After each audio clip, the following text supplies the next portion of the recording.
நம்ம டிஸ்பிளே காட்டணும் பிரியாணியை. டக்குன்னு நம்ம தோட்டத்தில் போய்ட்டு ஒரு வாழை இலையை ஒன்று கட் பண்ணிட்டு வாங்க. அதை வச்சு இன்றைக்கி சூப்பராக இந்த திண்டுக்கல் மட்டன் பிரியாணி காட்டிக்கலாம். போய்ட்டு வாங்க.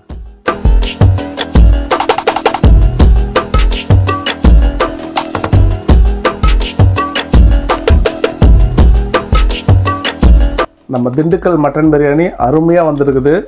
இதை உங்களுக்கு நான் டேஸ்ட் பண்ணி சொல்லிடுறேன். பார்க்குறதுக்கு ரொம்ப டெமிட்டிங்காக இருக்குது. சைடில் வேறு நம்ம பெப்பர் சிக்கன் கறி வச்சுருக்கிறோம்.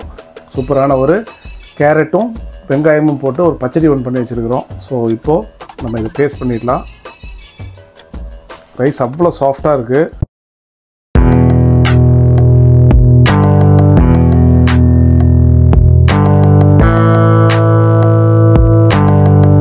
வணக்கம் உறவுகளே, நான் உங்கள் ஷெஃப் ரமேஷ். எல்லோரும் எப்படி இருக்கீங்க? எல்லாம் சூப்பராக இருப்பீங்கன்னு சொல்லி நான் நம்புகிறேன். இன்றைக்கி நம்ம சிறப்பாக ஒரு திண்டுக்கல் மட்டன் பிரியாணி சீரக சம்பாவில் பண்ண போகிறோம். ஒன்றும் இல்லை, ஸ்பெஷல் ஒகேஷனல்னால் என் பையன் வரேன்ட்டுருக்கிறாப்புல, பையனும் மருமகளும் வரேன்ட்டுருக்குறாங்க. அதனால் கொஞ்சம் குவான்டிட்டி அதிகமாக பண்ண போகிறேன். ஒரு 2 கிலோ மட்டன், அதுக்கு தகுந்த மாதிரி 2 கிலோ சீரக சம்பா ரைஸ். ஸோ இதில் எடுத்துகிட்டு திண்டுக்கல் ஸ்டைல் மட்டன் பிரியாணி உங்களுக்கு நான் பண்ணி காட்ட போகிறேன்.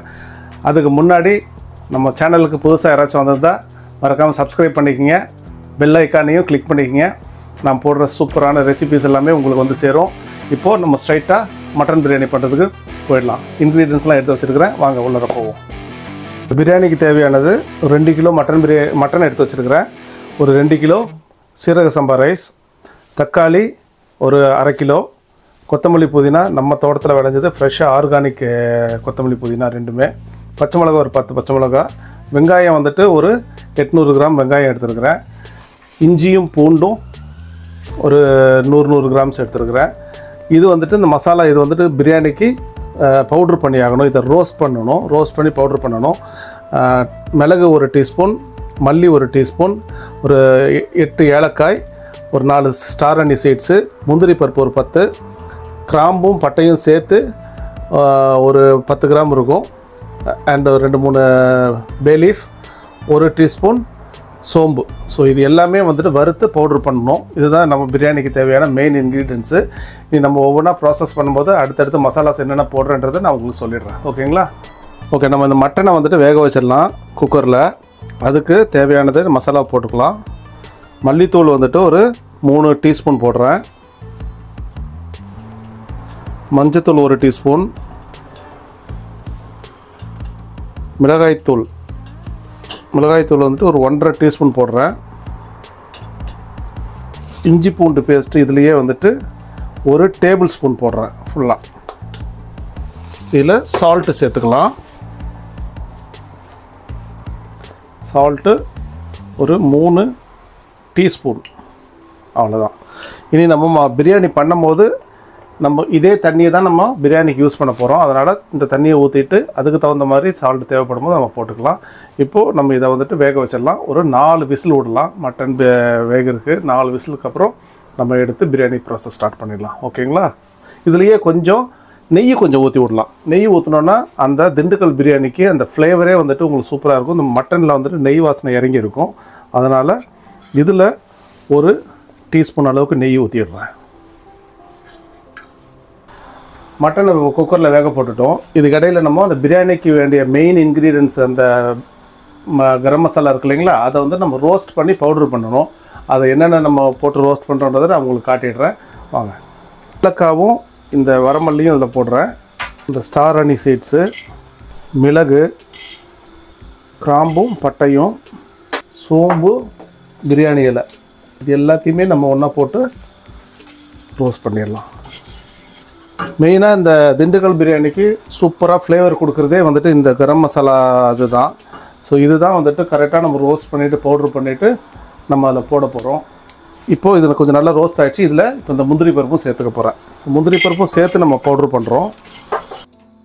இது நல்லா ரோஸ்ட் ஆகிடுச்சு. இப்போ நான் ஆஃப் பண்ணிடுறேன். ஆஃப் பண்ணிவிட்டு நம்ம இதை ஆற வச்சு பவுட்ரு பண்ணிடலாம். ஓகேங்களா?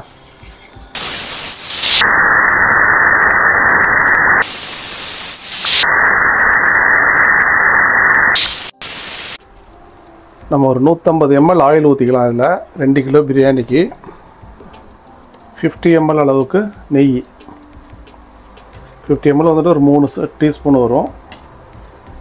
ஆயில் நல்லா சூடாயிடுச்சு. ஒரு 1/2 டீஸ்பூன் மிளகும் ஒரு 1/2 டீஸ்பூன் பெருஞ்சீரகம் போட்டிருக்கிறேன். இதில் வெங்காயத்தையும் பச்சை மிளகாயும் போட்டுடலாம்.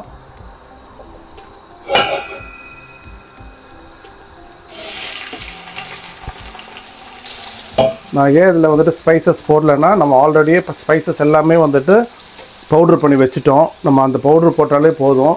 ஏன்னா பிரியாணி சாப்பிடும் போது வெறும் கிராம்பு இந்த பட்டை இதெல்லாம் வாய்க்கு வந்துச்சுன்னா அந்த ஒரு பிரியாணி சாப்பிட்ற ஒரு ஃபீலே போயிடும். அதனால் இதுக்கு ஸ்பைசஸ் எல்லாமே பவுட்ரு பண்ணி வச்சுருக்கிறேன்.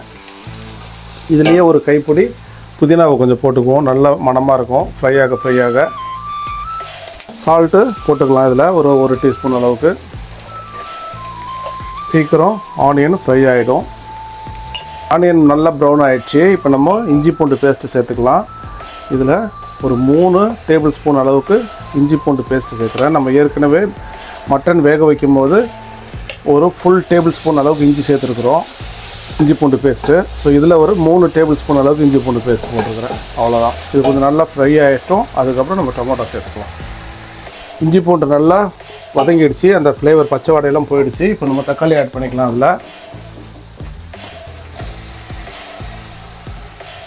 இந்த பிரியாணியில் வந்துட்டு புதினாவும் இஞ்சி பூண்டு பேஸ்ட்டு இந்த கொத்தமல்லி எல்லாம் சேரும்போது அது ஒரு ஃப்ளேவரே தனியாக தூக்கி கொடுக்கும். மசாலா போடுறதுக்கு முன்னாடியே அதுலேயே வந்துட்டு நமக்கு ஒரு 30% பிரியாணி ஃப்ளேவர் ஆட்டோமேட்டிக்காகவே கிடச்சிடும். இதில் மஞ்சத்தூள் ஒரு 1/2 டீஸ்பூன் போடுறேன். நான் காஷ்மீரி சில்லி போடுறேன். காஷ்மீரி சில்லி ஒரு 2 டீஸ்பூன் போடுறேன். கொஞ்சம் பிரியாணி சூப்பர் கலர் கிடைக்கும். ஒரே ஒரு டீஸ்பூன் அளவுக்கு மல்லித்தூள். அவ்வளோதான். இனி வந்துட்டு நம்ம இதுக்கு கூட சேர்க்கக்கூடியது நம்ம அரைச்சி வச்சுருக்கிற கரம் மசாலா, இந்த பிரியாணியோட மசாலா. இப்போ நம்ம அந்த பவுட்ரு அரைச்சிட்டோம். பார்த்திங்கன்னா தெரியும் அவ்வளோ சூப்பராக வந்துருக்குது. இதை தான் இப்போ நம்ம பிரியாணிக்கு சேர்க்க போகிறோம். இல்லை 2 டேபிள் ஸ்பூன் அளவுக்கு இந்த பவுட்ரை நான் சேர்க்குறேன். சூப்பராக வந்துருச்சுங்க பிரியாணி. ஃப்ளேவரு இப்போவே 80% வந்துருச்சு நமக்கு பிரியாணியோட ஃப்ளேவரு. இனி நம்ம அந்த மட்டனை போட்டு வேக வச்சு அந்த மட்டன் தண்ணியும் சேர்த்துட்டோன்னா நம்மளுடைய 100% திண்டுக்கல் பிரியாணி சூப்பராக ரெடி ஆகிடும். இப்போ நம்ம இதில் வந்துட்டு கொஞ்சம் தயிர் சேர்த்துக்கலாம். தயிர் வந்துட்டு ஒரு 3 டேபிள் ஸ்பூன் அளவுக்கு சேர்க்குறேன்.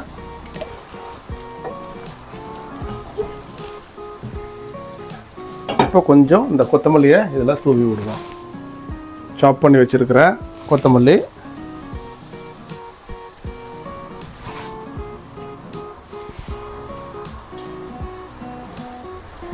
சூப்பராக இருக்குது ஸ்மெல்லு. இது வந்துட்டு இந்த ஆர்கானிக் கொத்தமல்லின்றதுனால அந்த வாசனையே சூப்பராக இருக்குது. ஆர்கானிக் கொத்தமல்லி எப்போவுமே வந்துட்டு நம்ம நிறைய போடணும்னு அவசியம் இல்லை. கொஞ்சமாக போட்டால் போதும். கொஞ்சமாக போட்டாலே அவ்வளோ ஃப்ளேவர் இருக்குது இதில். நம்ம மட்டன் வேக வச்சது குக்கர் ஸ்டீம் இறங்கிடுச்சு. ஓப்பன் பண்ணிடலாம். வாவ்,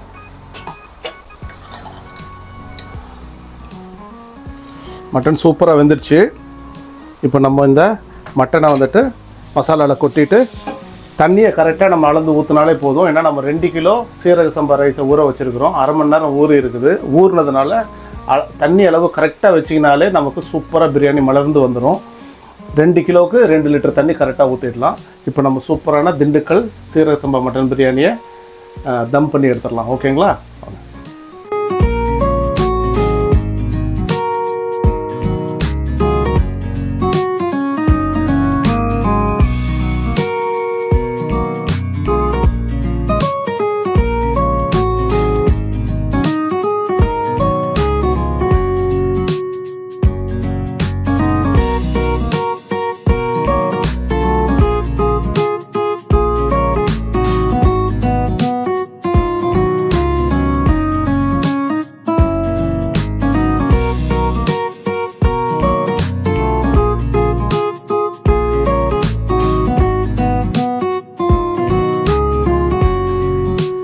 ஸோ நான் கரெக்டாக 2 லிட்டர் தண்ணி அளந்து ஊற்றிருக்கிறேன். இந்த நம்ம மட்டன் வேக வச்ச தண்ணியவே தான் இதில் ஊற்றிருக்கிறேன். நீங்களும் வந்துட்டு மட்டன் பாயில் பண்ண தண்ணியை வச்சு பண்ணும்போது உங்களுக்கு டேஸ்ட்டு சூப்பராக கிடைக்கும்.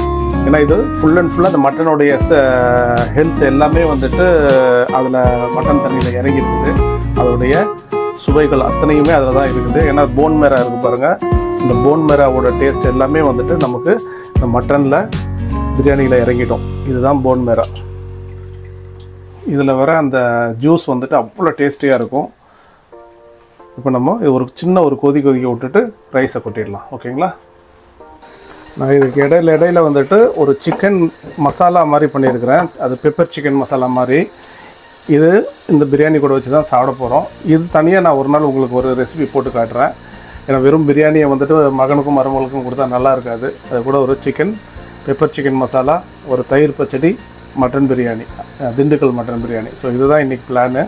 அதை இடையில நான் வந்துட்டு இதையும் ப்ராசஸில் சைடில் போயிட்டே இருக்குது. இது நான் ஒரு நாள் தனியாக இதுக்கு ஒரு ரெசிபி போடுறேன். ஓகேங்களா? சூப்பராக கொதிச்சிருச்சு. நம்ம இப்போ ரைஸ் அதில் போட்டுடலாம்.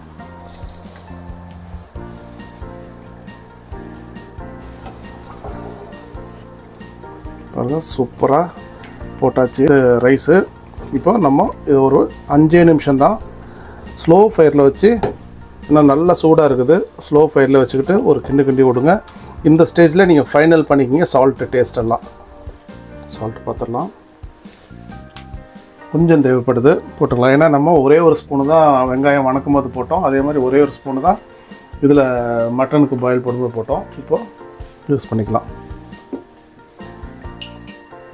2 டீஸ்பூன் போட்டிருக்கிறேன்.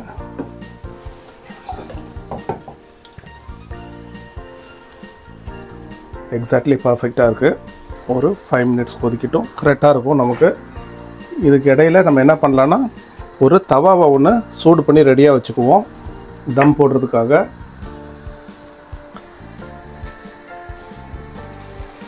பாருங்கள், தண்ணி சூப்பராக சுண்டிடுச்சு,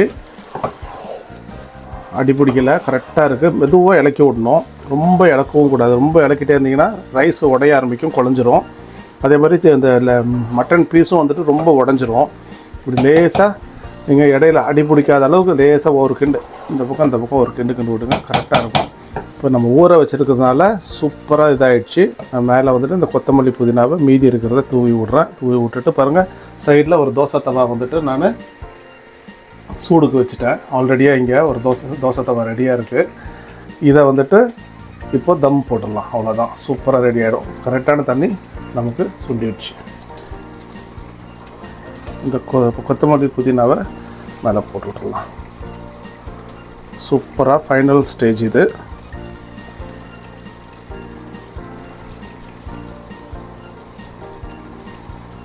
நம்ம அந்த மீதி இருக்கிற அந்த கரம் மசாலா பொடி கொஞ்சம் இருக்குது, அதை அப்படியே லேசாக தூவி விட்றேன். ஏன்னா அந்த ஃப்ளேவருக்காக இது.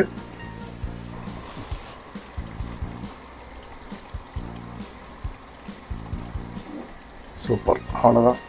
இப்போ நீங்கள் வேணும்னா இதில் வந்துட்டு நெய் கூட ஊற்றிக்கலாம். ஒரு 2-3 ஸ்பூன் நெய் ஊற்றணுன்னாலும் ஊற்றிக்கலாம்.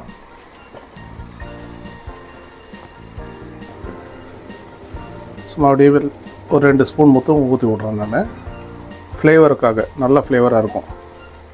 அவ்வளோதான், 2 ஸ்பூன் மட்டும் தான் ஊற்றிருக்கிறேன். இப்போ தம் போடும்போது உங்கள்கிட்ட வாழை இலை இருந்ததுன்னா சூப்பராக நீங்கள் வாழை இலை போட்டுருங்க. நான் வந்துட்டு ஃபாயில் பேப்பர் வந்துட்டு தம் போடுறேன் இதில். ஸோ ஃபாயில் பேப்பரை நம்ம போட்டுருவோம். ஏன் ஃபாயில் பேப்பர் போடுறோன்னா, நம்ம தம் போடும்போது அந்த ஸ்டீம், இந்த அதோடைய ஆவி தண்ணி எல்லாமே வந்துட்டு ரைஸ்லேயே கொட்டக்கூடாது. இது ஃபாயில் பேப்பர்லேயே கொட்டும், அதனால தான். பாருங்கள், சூப்பராக லாக் போட்டாச்சு. இனி தம் போட்டுடலாம். அந்த தவாவும் சூடாக இருக்குது.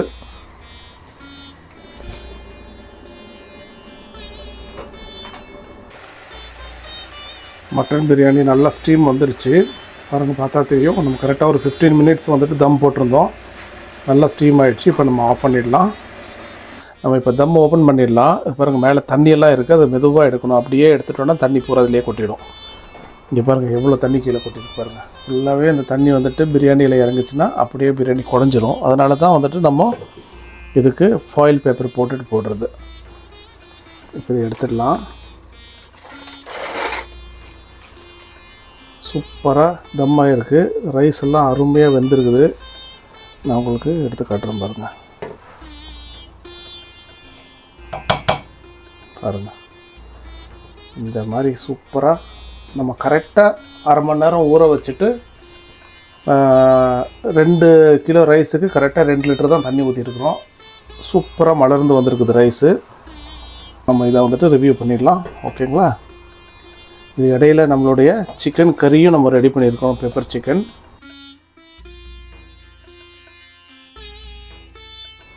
நம்ம டிஸ்பிளே காட்டணும் பிரியாணியை. டக்குன்னு நம்ம தோட்டத்தில் போயிட்டு ஒரு வாழை இலையை ஒன்று கட் பண்ணிவிட்டு வாங்க. அதை வச்சு இன்றைக்கி சூப்பராக இந்த திண்டுக்கல் மட்டன் பிரியாணி காட்டிடுவோம். போயிட்டு வாங்க.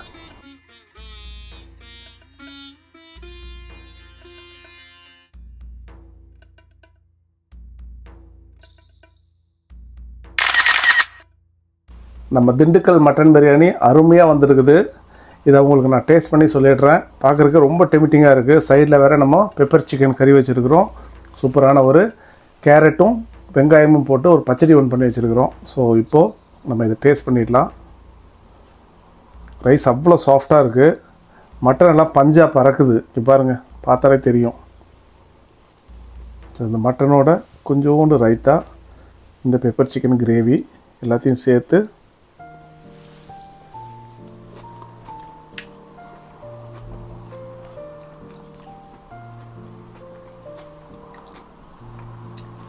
சூப்பருங்க. டாப்பில் இருக்குது. நான் என்ன சொல்கிறதுன்னு தெரியல. எனக்கு அந்த டெம்ப்டிங்காக இந்த வாயில் இன்னும் அந்த ஜூஸ் இறங்கிட்டே இருக்குது. பேசவே முடிய மாட்டேங்குது. நான் விட்டா சாப்பிட்டுட்டே இருப்பேன். ஒரு 2 செகண்ட் வெயிட் பண்ணுங்கள். நான் ஹேண்ட் வாஷ் பண்ணிவிட்டு வந்து உங்கள்கிட்ட பேசுகிறேன். ஸோ டேஸ்ட்டு சூப்பராக வந்துருக்குது. இந்த மசாலா வந்து நம்ம ரோஸ்ட் பண்ணோம் இல்லைங்களா, அந்த ஸ்பைசஸ் எல்லாமே ரோஸ்ட் பண்ணதுனால அந்த ஃப்ளேவர் அவ்வளோ நல்லா இருக்குது. ரெண்டாவது சீரக சம்பா சொல்லவே தேவையில்லை. சீரக சம்பாவில் வந்துட்டு மட்டன் பிரியாணி பண்ணால் அவ்வளோ டேஸ்டியாக இருக்கும். அந்த திண்டுக்கல் பிரியாணி ஸ்டைல் நம்ம பண்ணியிருக்கிறதுனால இன்னும் சூப்பராக இருக்குது. இதே ரெசிபியை ஃபாலோ பண்ணி நீங்களும் வீட்டில் சூப்பரான ஒரு திண்டுக்கல் மட்டன் பிரியாணி பண்ணி சாப்பிடுங்க. மற்றபடி வேறு ஒன்றும் சொல்கிறதில்ல. புதுசாக நம்ம சேனலுக்கு யாராச்சும் வந்திருந்தீங்கன்னா கண்டிப்பாக சப்ஸ்கிரைப் பண்ணிவிட்டு பெல் ஐக்கானை கிளிக் பண்ணி வச்சுக்கோங்க. இதே மாதிரி சூப்பரான ஒரு ரெசிபிஸ் எல்லாமே உங்களுக்கு வந்து ரீச் ஆகும். இனி அடுத்தடுத்து சூப்பரான ஒரு வீடியோவில் உங்களை நான் சந்திக்கிறேன். அதுவரை உங்களிடம் இருந்து விடைபெறுவது உங்கள் ஷெஃப் ரமேஷ். பாய்.